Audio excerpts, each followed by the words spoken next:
একাদশ শ্রেণী, বিষয় সংস্কৃত। আজকে শব্দরূপ সম্বন্ধে আলোচনা করব। শব্দরূপ হচ্ছে সংখ্যাবাচক শব্দ, এক শব্দ আর দ্বি শব্দ।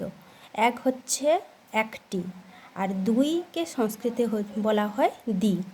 এবারে এক শব্দটা কি? নিত্য এক বচন, মানে কখনো দ্বিবচন আর বহুবচনে ব্যবহৃত হয় না। কিন্তু এক শব্দের একটা ব্যতিক্রম আছে কি, যখন বলা হয় একে বদন্তি, তখন কেউ কেউ বলছে এটা বহুবচনে ব্যবহৃত হয়, শুধুমাত্র এটাই ব্যতিক্রম, কিন্তু সবসময় এক বচনে ব্যবহৃত হবে। আর এক শব্দ তিন লিঙ্গে সর্ব শব্দের মতো রূপ হয়। তিন লিঙ্গে হবে পুংলিঙ্গ, স্ত্রীলিঙ্গ, ক্লীবলিঙ্গ। যদি বলা হয় একজন বালক, তাহলে বালকটা হচ্ছে পুংলিঙ্গ, তার বিশেষণ হচ্ছে একজন, তখন পুংলিঙ্গের রূপটা দিতে হবে। আর একজন বালিকা, বালিকাটা হচ্ছে স্ত্রীলিঙ্গ, তার বিশেষণ একজন, তাহলে স্ত্রীলিঙ্গের রূপটি দিতে হবে। আর একটি ফল, ফলটা ক্লীবলিঙ্গ, তার বিশেষণ হিসেবে এক ক্লীবলিঙ্গের রূপটা দিতে হবে। আগে আমরা রূপটা দেখে নিই।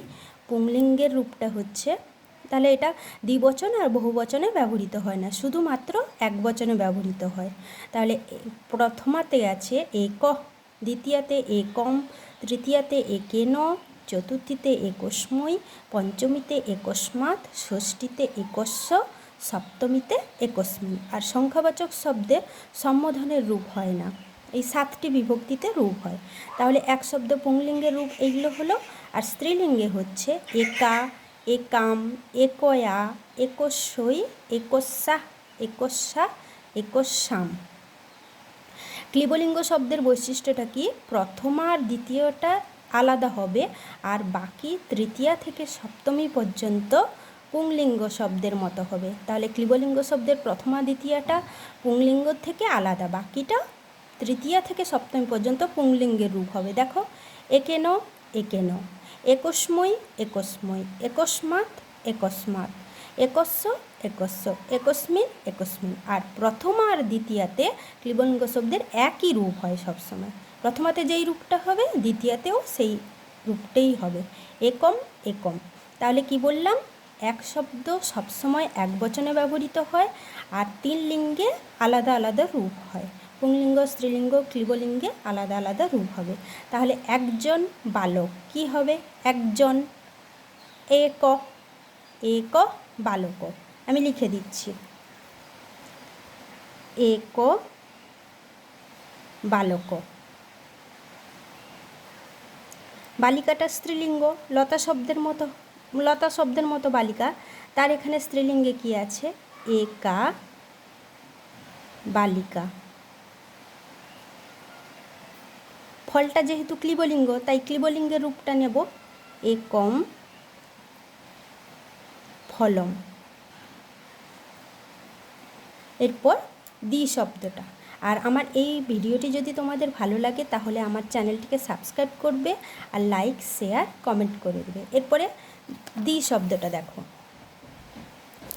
দ্বির অর্থ কি? দুই। দ্বি শব্দটা সবসময় দ্বিবচনে ব্যবহৃত হয়, এক বচন আর বহুবচনে কখনোই ব্যবহৃত হয় না। আর দ্বি শব্দটি স্ত্রীলিঙ্গ আর ক্লীবলিঙ্গের একই রূপ হবে, কিন্তু পুংলিঙ্গের রূপটা আলাদা হবে। এক শব্দটা কি করলে পুংলিঙ্গ, স্ত্রীলিঙ্গ, ক্লীবলিঙ্গ তিনটে আলাদা রূপ, কিন্তু দ্বি শব্দের রূপটা স্ত্রীলিঙ্গ এবং ক্লীবলিঙ্গের একই রূপ হবে, পুংলিঙ্গটা আলাদা। কেমন দেখো, পুংলিঙ্গে কি আছে? দৌ, দৌ, দাভ্যাং, দাভ্যাং, দাভ্যাম, দয়, দয়। স্ত্রীলিঙ্গে হবে দে, দে, দাভ্যাং, দাভ্যাং, দাভ্যাং, দয়, দয়। তাহলে ক্লীবলিঙ্গেও একই হবে। তাহলে আরেকবার বলে দিই, দ্বি শব্দটা দ্বিবচনে ব্যবহৃত হয়, কখনোই এক বচন এবং বহুবচনে ব্যবহৃত হয় না। আর দ্বি শব্দের স্ত্রীলিঙ্গ এবং ক্লীবলিঙ্গের রূপটি একই হয়। আর তোমাদের মতি শব্দ, লতা শব্দ, ফল শব্দ, এই সমস্ত শব্দরূপ বিষয়ে আমি আমার এই চ্যানেলে ভিডিও দিয়েছি, দেখে নেবে, উপকৃত হবে। কখনোই মানে বানানগুলো ভুল হবে না। মতি শব্দের হস্যইকার দীর্ঘইকার আছে শব্দরূপের মধ্যে, কিন্তু ওই ভিডিওটা দেখলে হস্যইকার দীর্ঘইকার কোথায় কোথায় কী হয় সেটা জানতে পারবে, ভুল হবে না। এই ভিডিওটা যদি ভালো লাগে, তাহলে আমার চ্যানেলটিকে সাবস্ক্রাইব করবে, আর লাইক, শেয়ার, কমেন্ট করে দেবে।